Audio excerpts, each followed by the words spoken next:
Hello everyone. This is Science Lectures. As usual, we are here to solve the science mystery. Please like, subscribe, follow, and comment. Yes, we are still continuing with our cell communication series. After having seen cell signaling as a mode of cell communication, so the types of cell signaling, the receptors involved in cell signaling. Then after that, we looked at cell adhesion, molecules like adherins, the integrins, the selectins, and the likes. So today we are going to see the last part of cell communication, or the last method by which cells communicate to one another, and that is cell junctions. So what are cell junctions? Cell junctions are specialized. They are specialized regions. They are specialized regions. Regions for what? Of connection. Specialized regions of connection between cells. Between cells or with their extracellular matrix. Like cell junctions are regions that connect cells. I can have one cell here, another cell here, one cell here, another cell here. So these cells need to be in close connection. So what connects them is what we call a cell junction. Okay, I can have this cell and this cell and needs to connect what we call a basal lamina. See, what will connect them are what we call cell junctions. And cell junctions are best viewed using a technique in microscopy called electron microscopy. We shall see that when you get to microscopy. But there are different types of cell junctions. Number one, you have what they call occluding junctions. Number two, you have what they call anchoring junctions. Number three, you have what they call gap junctions. So these are the three types of junctions. Number one, occluding junctions. Number two, anchoring junctions, and number three are gap junctions. So what are occluding junctions? These are junctions that seal cells together. The major is that they seal cells together in an epithelium to form a diffusion barrier. They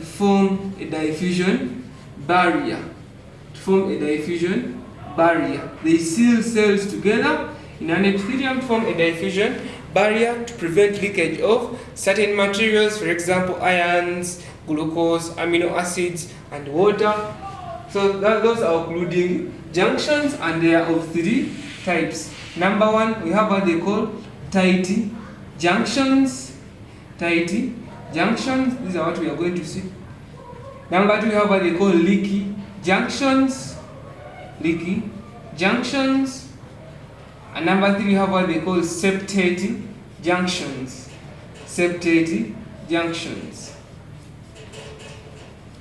So as you hear the word tight, they seal cells together to form a diffusion barrier.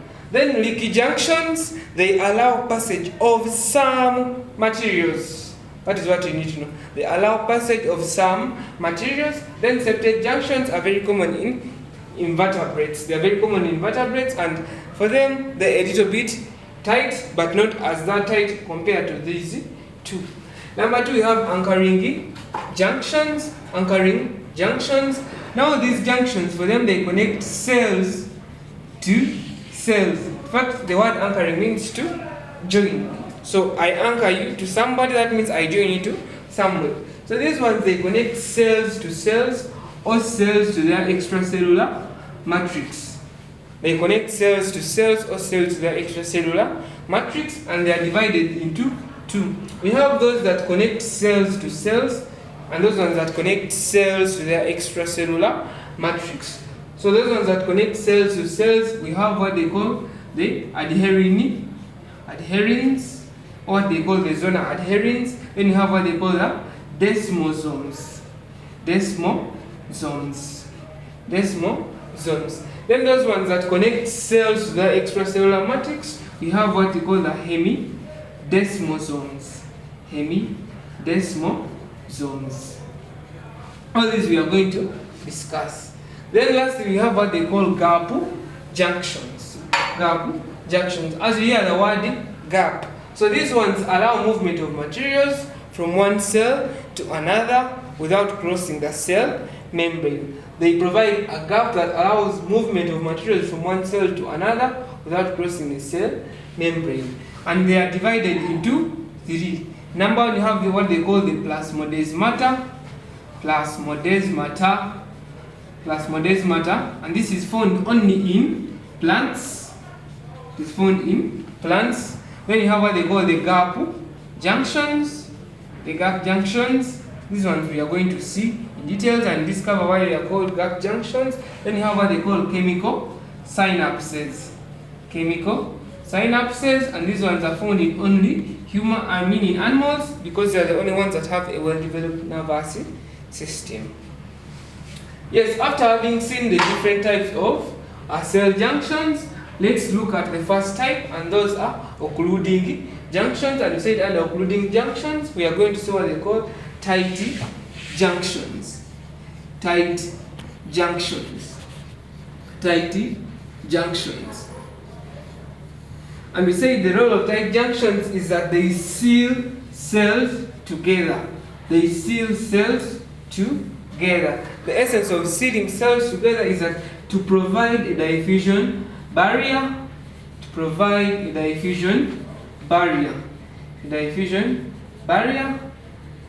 leakage of materials. They provide the diffusion barrier to prevent leakage of materials. So what you have here is an ultrastructure of a tight junction. Tight junction is made up of two major proteins. Number one, we have what they call the occluding protein. Number two, we have what they call the clouding protein. And important to note before we proceed, most of these tight junctions are made up of cell adhesion molecules. So if you want to yet watch the video about cell adhesion molecules, please stop here, go back and look for the video. So I said the tight junction in its extracellular domain is made up of the occluding proteins and the clouding proteins. Then it has what we call the zona occludins, or they call the zooproteins. Then it is made up of actin filaments, and these actin filaments are the ones that interact with the cytoskeleton of the cell. Just to repeat, the tight junction is made up of two major proteins, the occluding proteins and the clouding proteins. It has the zone occluding proteins in its intracellular side and the actin filaments. So where do we find the tight junctions? Number one, they are found within the brain, specifically in the BBB, the blood-brain barrier. In fact, they are specifically found in what they call the endothelial cells. So these tight junctions seal the endothelial cells together, prevent leakage of ions, which ions maybe could force generation of impulses that could disorganize your brain. Number two, they are found within your gut, or they call the GIT, the gastrointestinal tract.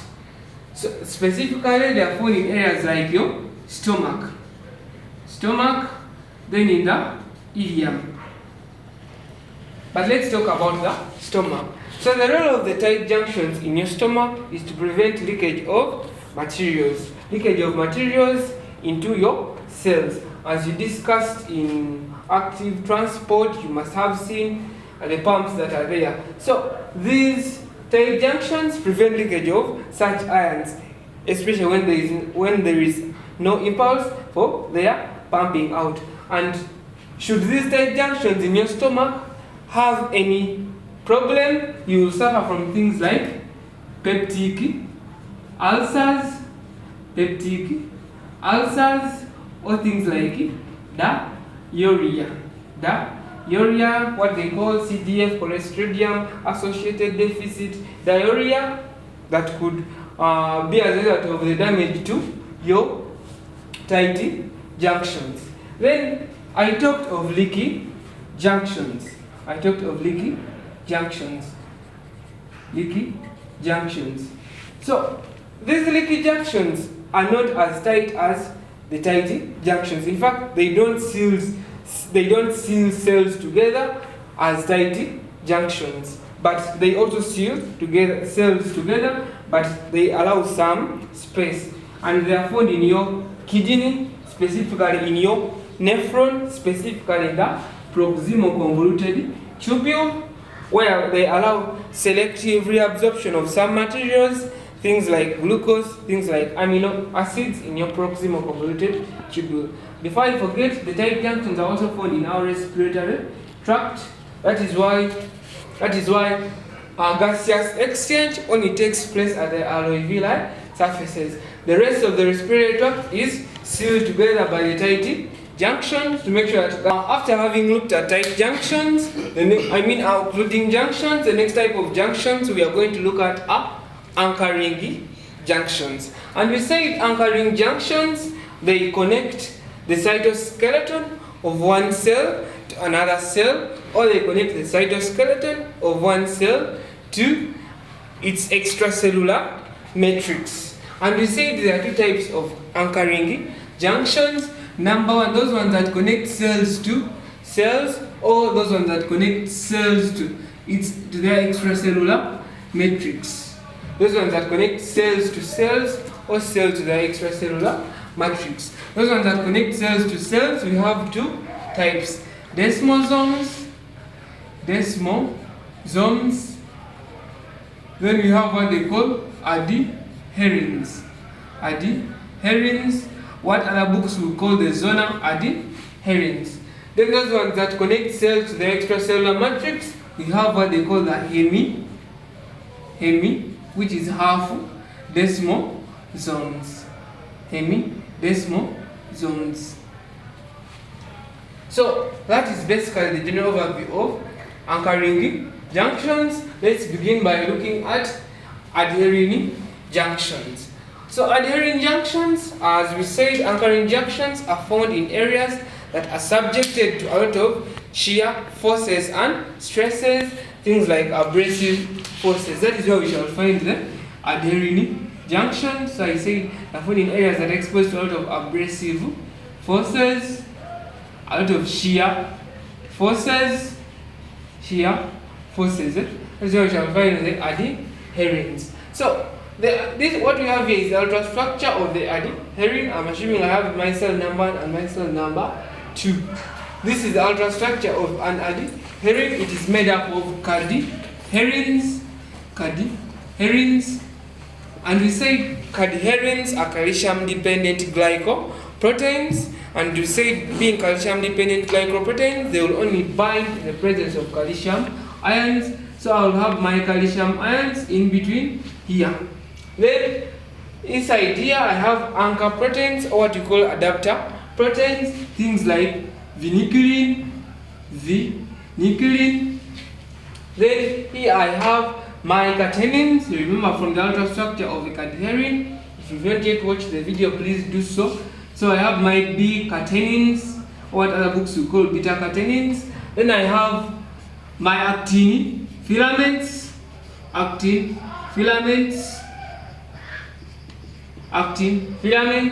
and some books will add myosin filaments. So that is what basically makes up the adhering junctions. So we see they are found in areas that are exposed to high abrasive forces and shear forces. So where do we find them, by the way? We find them in our lungs. So within our lungs, we undergo inflation and deflation, i.e. that is exhalation and inhalation. So it is the role of the adhering junction to make sure that whenever our lungs expand and contract, they go back to their normal position. Number 2, we find them in the GIT, the gastrointestinal tract, specifically in our stomach. So within the stomach, we said our stomach is a very huge bag that can expand to accommodate as much food as possible. So it is the role of the adhering junction found within the stomach to make sure that even after the expansion, the stomach shall go back to its normal position. Number 3, we find them in the urinogenital system. The urinogenital system, specifically in our urinary bladder. So during the process of urine, when the process of urine formation is done, the urine is stored within the urinary bladder. So the urinary bladder shall continue expanding to accommodate as much urine as possible. So whenever we finish urination, it is the role of the adhering junction to make sure that the urinary bladder goes back to its normal position. Yes, last time as we were discussing, we talked of the functions of the cadherin as cell adhesion molecules. So the cadherins of the adhering junction, whenever they undergo any disorder, any defect, they can lead to a condition called tumor metastasis.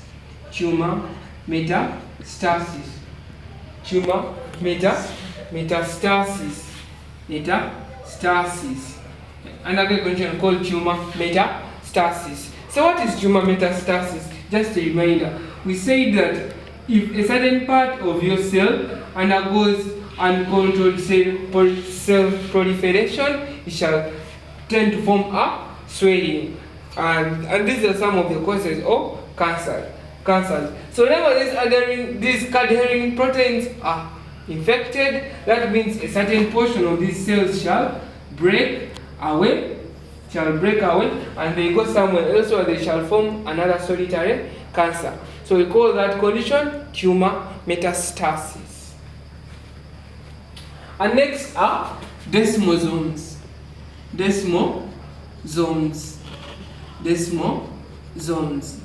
So we said still desomosomes and anchoring proteins, they shall also be found in areas that have a lot of abrasive forces, areas that have a lot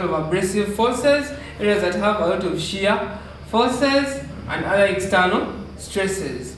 So one thing I need to know that these ones are more stronger compared to the adhering junction. So the strength increases from tight junctions to adhering junctions, then to desomosomes. So the desomosomes are more stronger compared to adherents, and adherents are more stronger compared to tight junctions.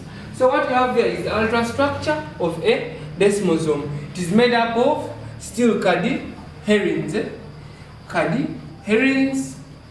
So in our video about cadherins, we discussed the various types of cadherins, and we talked of what they call desomosomal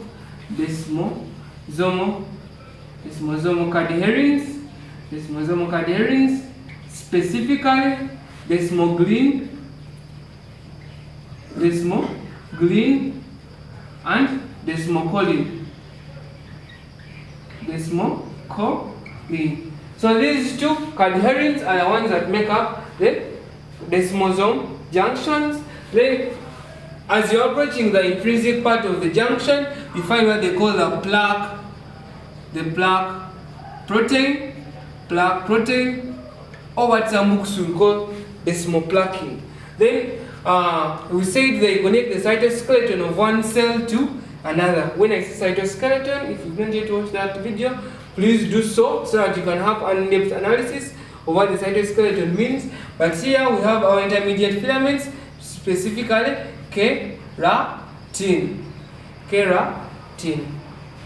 So where do we find the desmosomes? The desmosomes are found in areas like our skin.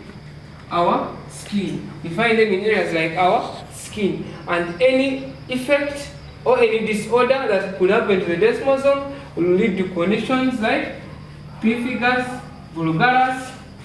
Then we also find desmosomes in our heart. In fact, they are specifically found in our heart muscles, where they form the intercalated discs. They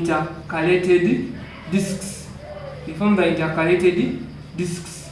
Remember, our heart muscles have to expand so that they can push out blood, expand, contract so that they can pump blood from the lungs, the rest of the body parts, and also receive blood from the rest of the body parts back to the lungs. So these desomosomes form the intercalated discs alongside gap junctions. Alongside gap junctions. So that is it for desomosomes. After having looked at the desmosome, next we look at now the anchoring junctions that connect cells to their extracellular matrix, and we say those are hemi desmosomes.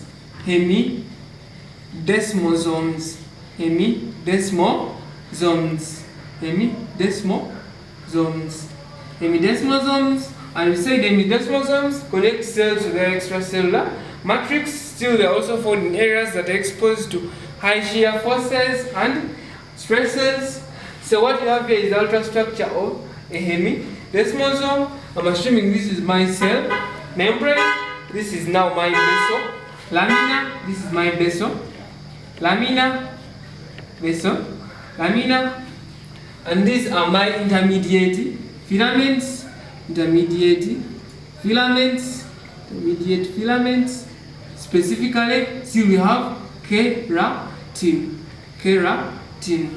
Then we have a special cell adhesion molecule, which is an integrin. We discussed integrins during our lectures of cell adhesion molecules. So if you've not seen that, please go back and look for the video. We have the integrins, we have the basal lamina. The basal lamina is made up of certain types of proteins, things like fibronectin, things like collagen, and an association between the cytoskeleton and the basal lamina forms what we call the basal membrane. A basal membrane. So that is basically an overview of hemi desmosomes, and hemi desmosomes are very common within our skin because they form the basal membrane, for example, in your epithelium. That is why damage to hemi desmosomes will lead to clinical conditions like bullous pemphigus, where you have subepidermal blisters, things like the swellings here, swellings in your anal area. That is it about desmosomes, but you need to remember, for them they connect cells to their extracellular matrix. Basal lamina, made of fibronectin, collagen, things like laminin. Then they use cell adhesion molecules, specifically integrins. They have an intermediate filaments made up of keratin. So to seal it up, we are going to look lastly at gap junctions. We say gap junctions. These ones allow passage of materials. They allow passage of materials without crossing the cell membrane. Without crossing the cell membrane.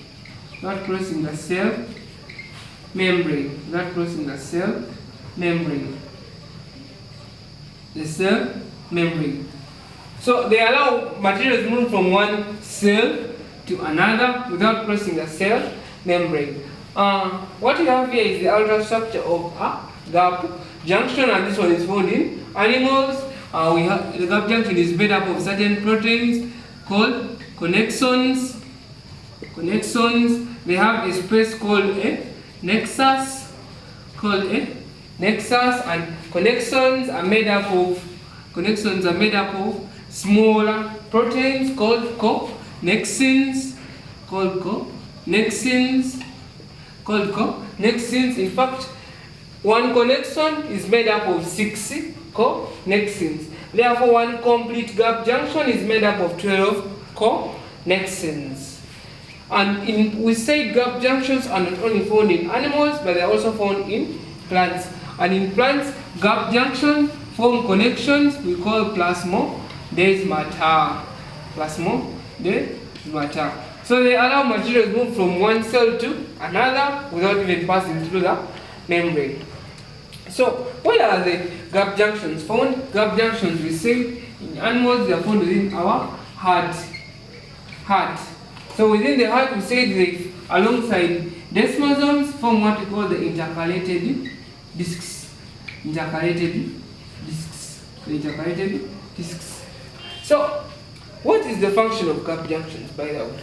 We say they allow movement of molecules from one cell to another without crossing the cell membrane.